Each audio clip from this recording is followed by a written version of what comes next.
Indiana Jones, eh? Now there's a blast from the past. Man, Harrison Ford. So my dad showed me these movies when I was a kid, and what's so funny is if I met Harrison Ford, or should I say, if he met me, well, I would literally say, my dad thinks you're so cool. And what's funny is that he did an interview here where he explains that this is what most people tell him. My dad is, I mean, we're big fans, but my dad is a huge Do you know how many people come up to me and tell me that their dad is my biggest friend? I don't need you. So what are you, just a conduit of information about your father? Pretty much. How much do you like me? Anyway, this is about the recent video game released by Bethesda, Indiana Jones and the Great Circle. I figured it was time to whip up another video.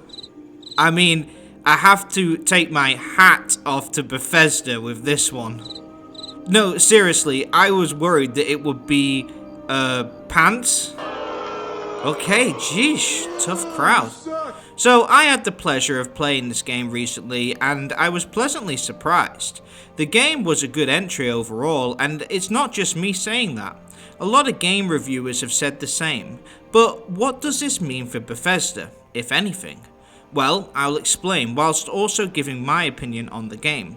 I know our main man Todd Howard was involved in some aspects of the game, but Indiana Jones and the Great Circle was developed by Machine Games and published by Bethesda Softworks. It's based on the Indiana Jones franchise and features an original narrative that draws from the film series.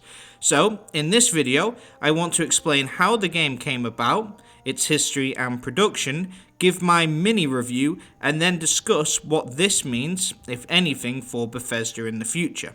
So, without further ado, let's get into it. Quick side note, if you've watched my videos often, then you know that I'm about to ask you to subscribe, but if you haven't, your mind's about to be blown. Please subscribe.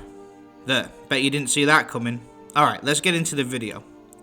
So Indiana Jones and the Great Circle, the concept for the game originated with Todd Howard, a long-time Indiana Jones fan and the executive producer over at Bethesda. Todd originally pitched the idea to George Lucas around 2009, but the project did not proceed at that time due to various factors, including resource limitations and publishing disagreements. In January of 2021, Lucasfilm Games and Bethesda announced plans to develop the game, with Machine Games, known for their work on the Wolfenstein series, selected as the developer. Howard served as executive producer, contributing to the game's story and occasionally checking in on the game's progress.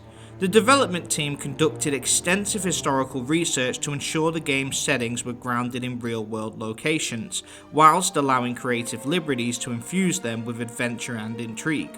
The game was developed using the Motor Game engine, based on ID Tech. Gert Gustafsson served as the game's director, and Jens Andersson joined the project as design director in late 2022.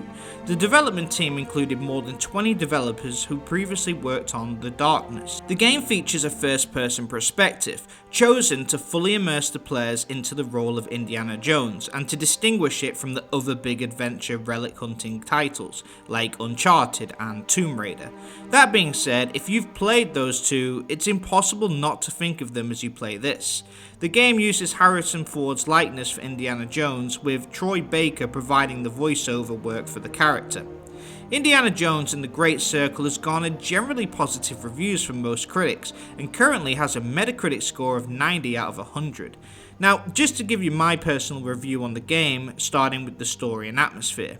The game's writing is actually very good. It's funny, witty, and intelligent. It also captures the essence of the Indiana Jones films. It plays exactly like how one of those films would. Indy says what he would say, and it almost seems like Indiana Jones is alive and among us. It's actually very funny as well, with some comedic moments making me laugh out loud. The environments are beautifully crafted and the graphics are top notch. It appears a little dated, but in a good way. It basically feels like an Indiana Jones movie from the original set. Not the new one. Ew. So hats off to Todd Howard, the writing was great. Who's laughing now? Hey Todd, don't get cocky. The gameplay emphasizes exploration, puzzle solving and stealth over direct combat. Essentially, you're either exploring, sneaking, or figuring out puzzles. It reminds me a lot of The Last of Us Part 2 with the encounters. You're in a certain area, there's a certain amount of bad guys, you have to decide how to get rid of them. You can sneak past them all, you can shoot them all, you can knock them all out one by one. It's entirely up to the player. One thing though is that the game's weapons are found scattered around. You can pick up a lot of items and use them as a melee weapon and get in 1 to 2 hits before they break. From candlesticks to brooms, brushes, guitars, the list goes on. I always have to laugh out loud when I sneak up behind some poor guard working the night shift and smack him over the head with a guitar. Like, imagine if you saw someone sneaking around your house with a guitar, you'd be like, what the heck?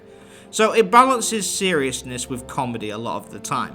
The puzzles are highlighted as a standout feature, offering a range of challenges that require thoughtful engagement. An early puzzle involving astrology symbols gives a huge feeling of accomplishment after you solve it. Troy Baker's portrayal of Indiana Jones is fantastic, and it feels like the resurrection of the main man. It feels like Indy, it talks like Indy, it looks like Indy, it could not have been any more Indy. The soundtrack effectively incorporates themes from the original films, which enhances the nostalgia. When a cutscene pops up on Indiana doing something cool, and then that famous orchestral theme song goes off, there's just something so cool about it. It really takes you back. The only criticism I have is, although the story and atmosphere is fantastic, some of the combat and platforming may not be as refined as some other games. It's a good Indiana Jones game, but its combat is not as good as some top tier games nowadays. Its platforming is okay, but nothing spectacular. Essentially, when you compare it to Uncharted 4, that game is a step up in almost every aspect. So if I would give that game a 10 out of 10 on its story, combat, platforming, atmosphere, etc., this game would be about an 8 out of 10 on most. Although the story is probably going to get a 9, as I love Indiana Jones and it stays true to its roots. Now, if you have no idea who the man is, you might not enjoy it as much because you won't have as many moments as you're not familiar with the series. So who is this game made for? Well, Indiana Jones fans. It's so serviceable to the fans of the original movies. It has direct parts from the movies inserted into it. It has the music, it has the moveset, and it has the real Indiana Jones. The whole game plays out just like the original films, and if you love Indiana Jones, this is a must-play for you. If you haven't even heard of the man, you might want to watch some Let's Play just to be safe. It is a great Indiana Jones game, but if he wasn't in it, it would probably come under the 9 out of 10 score that it's been given. Nostalgia is a huge factor here, at least in my opinion, but I did enjoy it. So, what does all this mean for Bethesda? I mean, Todd Howard was involved.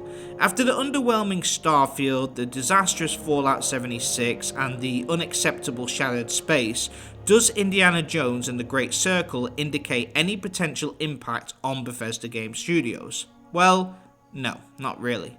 Although Todd Howard was involved in the writing of the game and had a hand in its development, this game was made by Machine Games and built on the Motor Game engine.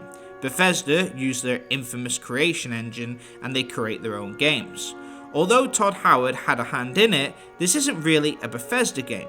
It's a Bethesda idea, which in turn was translated into an actual game by Machine Games. They did an incredible job, but Bethesda did not have any input in terms of the creation of the game, at least according to my sources. Now, that being said, it's a totally different game to what Bethesda usually make. Bethesda make open world RPGs, and this was a semi-linear story game, and the two are almost incomparable. Bethesda have been using the same creation engine for years now, and I've done videos on that here, but essentially it means that nothing but concepts can be taken from this. I mean, Todd was there and he saw it all, he has seen the game score well across the internet, I'm sure he was taking notes and ideas from that experience so that he could bring them back to his studio. I reckon it was a learning experience for him, but nothing else really. Now that being said, it did say a lot about Bethesda in one aspect, the writing. As I said, the writing in this was very good. Who's laughing now? Okay Todd, one more time and I ain't saying it again. But I've done many videos on the writing within Bethesda games, and my key point was that their writing has declined over the years. It's gotten worse with each game that they've released. Now, first of all, writing for a linear game with only a few hours of cutscenes, a handful of characters, and one overall story, it's a lot easier than filling up a world full of thousands of characters with hundreds of side stories, side quests, etc. There's only so many ways you can ask someone to go to a cave to search for something. But it shows Bethesda have got the talent within them to write good dialogue and plot lines. It was very humorous and enjoyable. But it also shows what Bethesda's talents are and what they are not. I did a video on Emil Pagliarulo here. He is the lead writer at Bethesda. I explained how when it came to writing, Bethesda actually didn't have much to offer and that the lore held it together. So Elder Scrolls, it has thousands of books of lore established already. Backstories, races, countries, it's all well established. So the writers need to come up with mini stories for these worlds. Usually in Skyrim, for example, the writing was quite boring and one-dimensional. The stories rarely left an impression. The characters were forgettable and the dialogue was borderline cringe. But the world of Skyrim, its factions, its politics, that was the star of the show. We ain't there for the guy who asked us to find his necklace in the Dwemer ruins, we're there for the Dwemer ruins. We want to learn the history of those old structures. Same with Fallout. The writing and characters are quite forgettable, but the world itself is extremely memorable. Raiders, ghouls, the Brotherhood of Steel, the Enclave, Nuka-Cola. Fallout came out years before Bethesda bought the rights to it, so it had scores of lore already established. That's the stuff you remember. What was the main plot of Fallout 3? Most people can't even remember. So my point is, the writing was never that strong, and the lore held it together. Fast forward to Starfield, and this was Bethesda's first game with zero lore. They needed to make it all up themselves and create their own world. What did we get? Cowboys in space. Space pirates. Farmers who live on the moon who have country accents like they're out in Georgia. I was out planting in the fields when I saw some men approaching. They look like soldiers with uniforms and weapons and such. This is when the true writing skills of Emil and Bethesda were finally brought to light. I've done a full video on this concept here if you want to see more, but the main point is the lore protects Bethesda's weak writing. And now, Indiana Jones once again confirms this. The whole story of Indiana, the character, the world, again, it's already established. I think what this game shows is that Bethesda's strengths lie in taking already established IPs and then adding their own spin-offs. Making a game based off something somebody's already invented. That is where they shine. If they had to create their own story and character, like how Naughty Dog did with Uncharted, it would probably have been subpar. Nothing wrong with that, as every person has their strengths and weaknesses. In my case, I seem to be handed a lot more weaknesses, but that's besides the point. The main thing is, this game has shown that Bethesda still have the ability to make magic happen in the gaming industry, but they need the established lore. Whenever they touch something with already established lore, they always do well. Starfield and Shattered Space was their first attempt at going off that proven formula, and the results speak for themselves. That is what Indiana Jones and the Great Circle says about Bethesda Game Studios. Who's laughing? Not now, Todd. Not now. Anyway, that's it for this one, but what do you guys think? Did you play Indiana Jones and the Great Circle? If so, what were your thoughts? Do you think anything can be taken from this game in terms of Bethesda's future? And is Todd Howard still laughing? Let me know your thoughts in the comments. If you enjoyed the video, please give it a thumbs up. And if you're new here, please consider subscribing. I'm Av Gaming, where we do video game analysis, identifying what makes great games great and what could make good games great as well. Thanks for watching. Av out.